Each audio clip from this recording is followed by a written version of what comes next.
હાલ મહત્વપૂર્ણ સમાચાર સાબરકાંઠાના હિંમતનગર અને ઈડર તાલુકાઓના ગામડાઓને પીવા તેમજ સિંચાઈનું પાણી પૂરું પડાતા ગૃહાઈ જળાશય 98% ભરાયું છે અને ડેમનું રૂલ લેવલ જાળવવા ગત રાત્રે 3 દરવાજા ખોલી 19,000 ક્યુસેક પાણી છોડાયું હતું।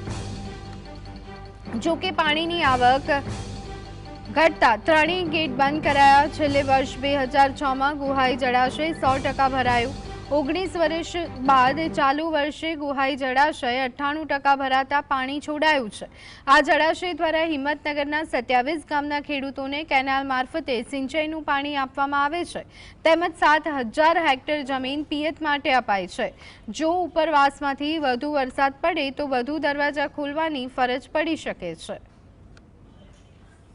2025 પહેલાં 2006માં રૂલ લેવલ મેન્ટેન કરવા માટે દરવાજા ખોલવા પડ્યા હતા।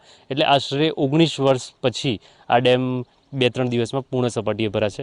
હાલ 98.75% ભરાયેલો છે અને રૂલ લેવલ મેન્ટેન કરવા માટે ગઈકાલે રાત્રે 11 વાગ્યાથી આપણે દરવાજા ખોલીને સવારે 7 વાગ્યા સુધી પાણી છોડવામાં આવેલ છે।